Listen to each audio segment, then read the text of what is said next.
Welcome. Today we will be reading Lesson 176 in the workbook. And from the text, Chapter 15, Section 10, The Time of Rebirth. And now for Lesson 176.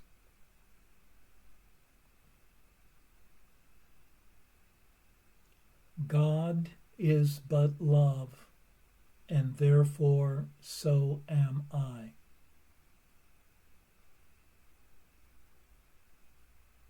(161) Give me your blessing, Holy Son of God.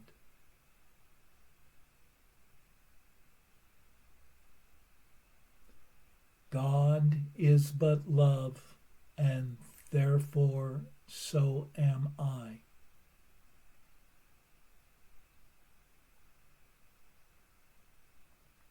(162) I am as God created me.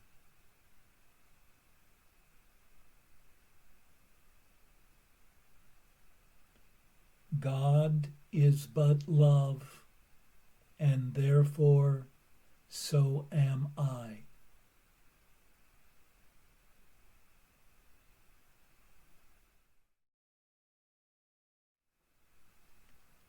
Let one ask everyone for their blessing today, and see them as the holy creations of love that they are. And let one release all false and meaningless symbols, for love needs no symbols, being true. Oneself does not see another as a body, but one who is cherished by spirit,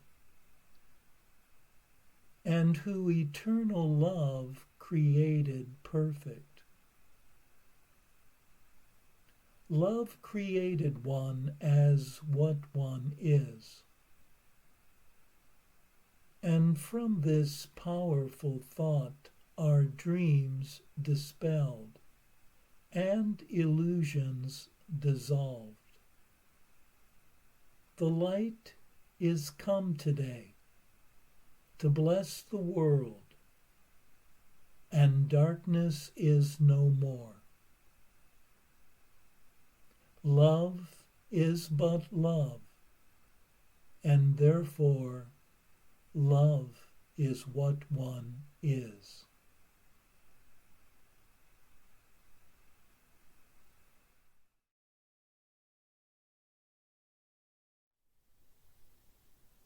And now for our text reading for today, from Chapter 15, Section 10, The Time of Rebirth.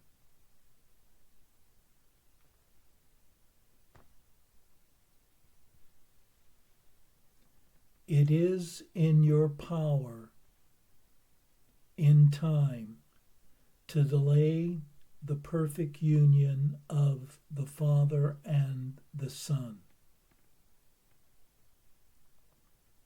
For in this world, the attraction of guilt does stand between them. Neither time nor season means anything in eternity. But here it is the Holy Spirit's function to use them both, though not as the ego uses them. This is the season when you would celebrate my birth into the world. Yet you know not how to do it. Let the Holy Spirit teach you. and let me celebrate your birth through him. The only gift I can accept of you is the gift I gave to you. Release me as I choose your own release.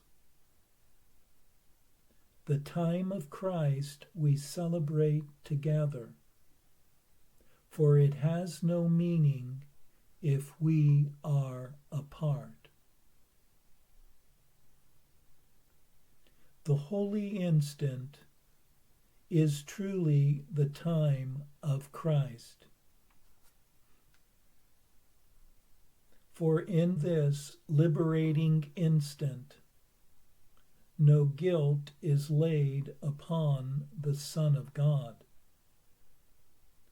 and his unlimited power is thus restored to him.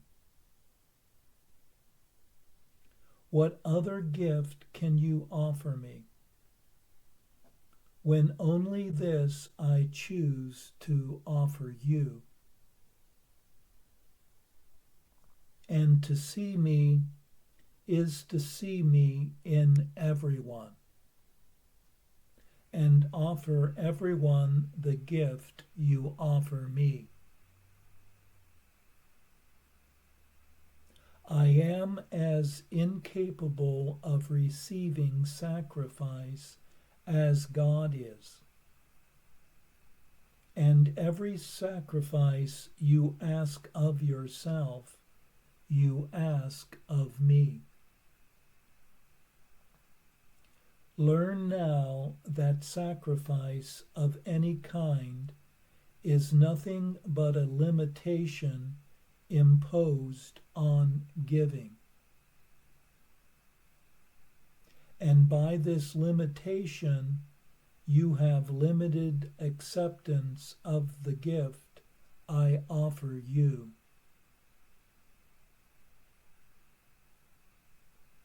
We who are one cannot give separately. When you are willing to accept our relationship as real, guilt will hold no attraction for you. For in our union, you will accept all of our brothers. The gift of union is the only gift that I was born to give.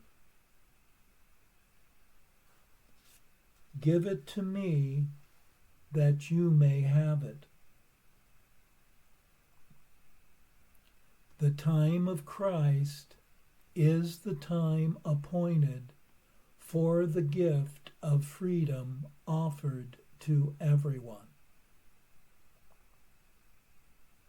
And by your acceptance of it, you offer it to everyone.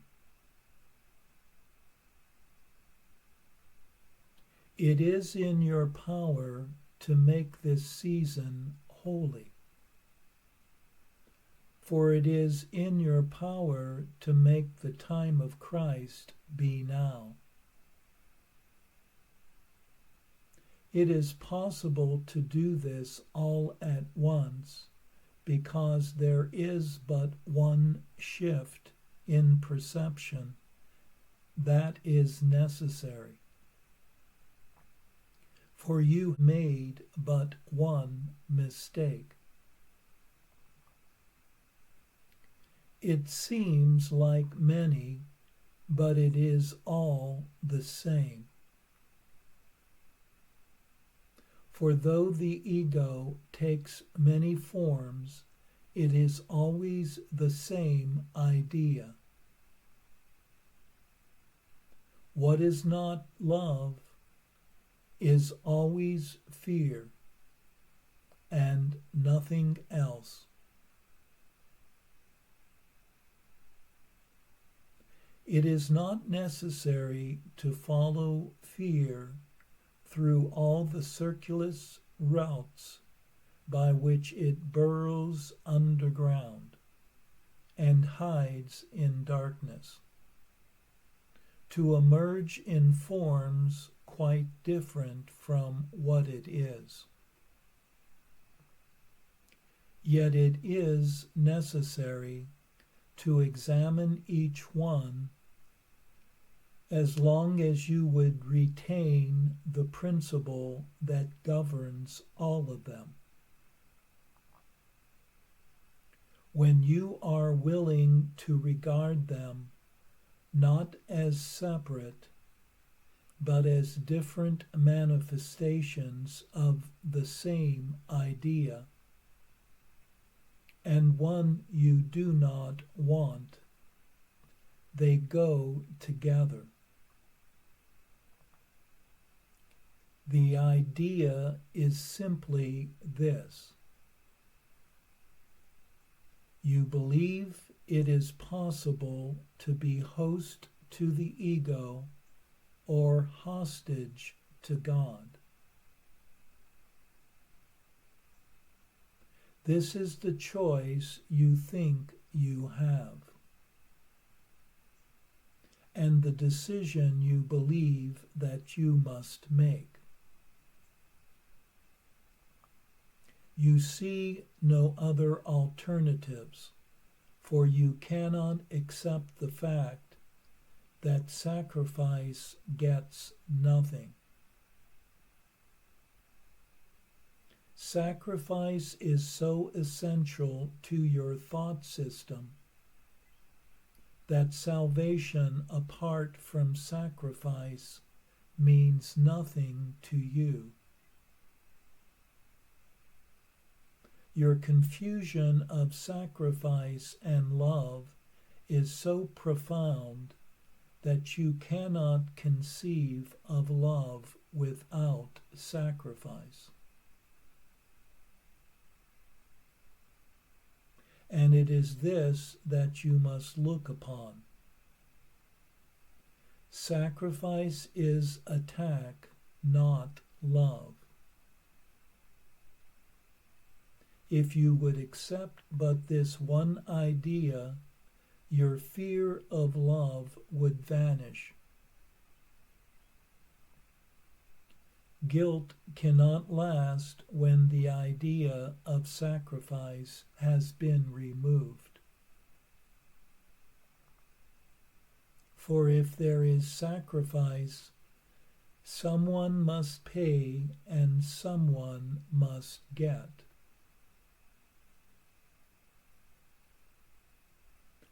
And the only question that remains is how much is the price, and for getting what?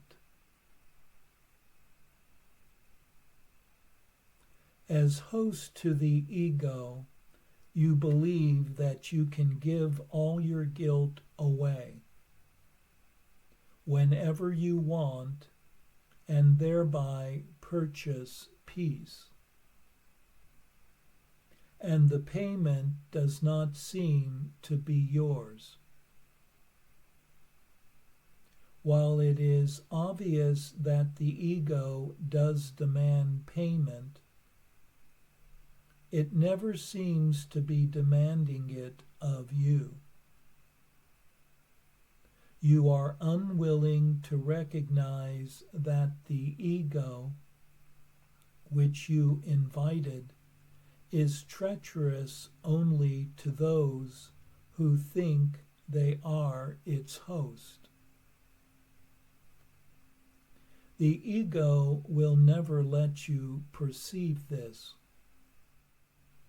since this recognition would make it homeless.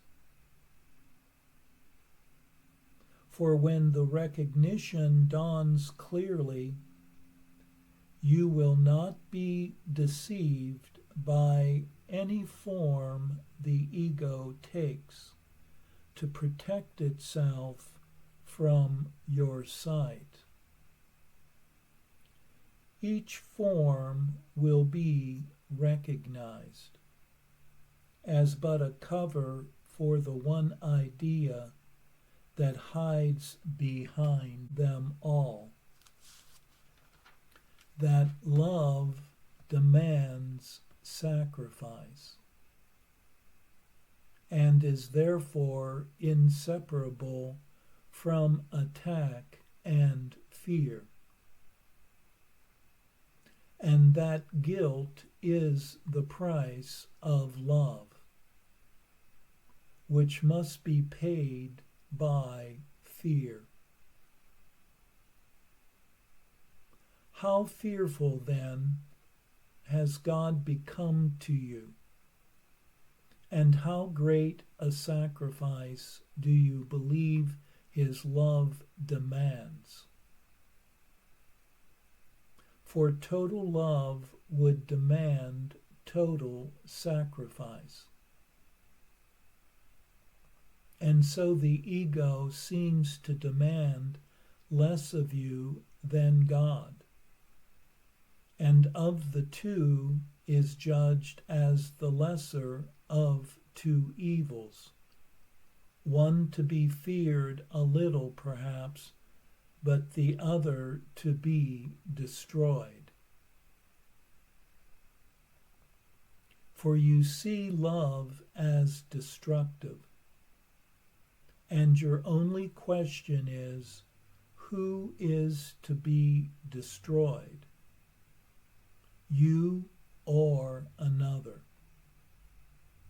You seek to answer this question in your special relationships, in which you seem to be both destroyer and destroyed in part, but able to be neither completely. And this you think saves you from God, whose total love would completely destroy you. You think that everyone outside yourself demands your sacrifice, but you do not see that only you demand sacrifice, and only of yourself. Yet the demand of sacrifice is so savage and so fearful that you cannot accept it where it is. The real price of not accepting this has been so great that you have given God away rather than look at it. For if God would demand total sacrifice of you, it seems safer to project him outward and away from you, and not be host to him. To him you ascribed the ego's treachery, inviting it to take his place, to protect you from him. And you do not recognize that it is what you invited in that would destroy you, and does demand total sacrifice of you. No partial sacrifice will appease this savage guest, for it is an invader who but seems to offer kindness, but always to make the sacrifice complete. You will not succeed in being partial hostage to the ego, for it keeps no bargains and would leave you nothing. Nor can you be partial host to it. You must choose between total freedom and total bondage. For there are no alternatives but these. You have tried many compromises in the attempt to avoid recognizing the one decision you must make. And yet it is the recognition of the decision just as it is that makes the decision so easy. Salvation is simple being of God, and therefore very easy to understand. Do not try to project it from you and see it outside yourself. In you are both the question and the answer, the demand for sacrifice and the peace of God.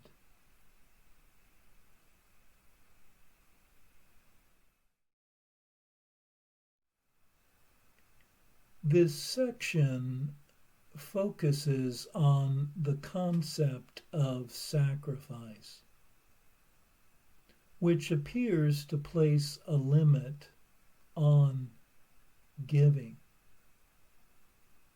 and which serves to block the recognition of the unlimited nature of relationships in the holy instant.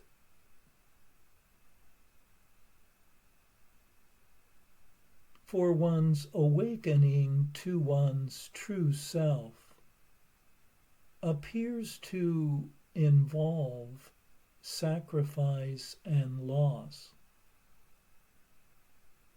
And love seems to require sacrifice and hence fear.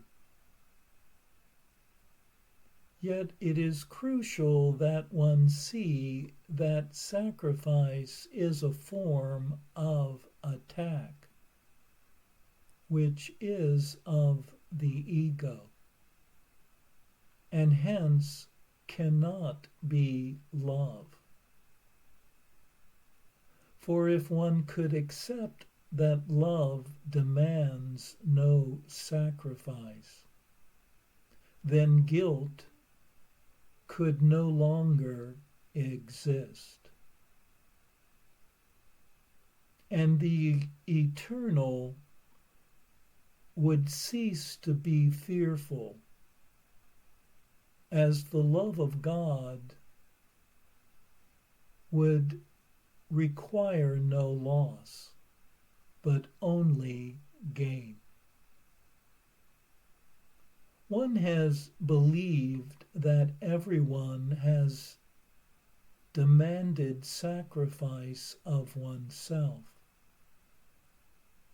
but in truth, it has only been oneself demanding sacrifice, and only of oneself.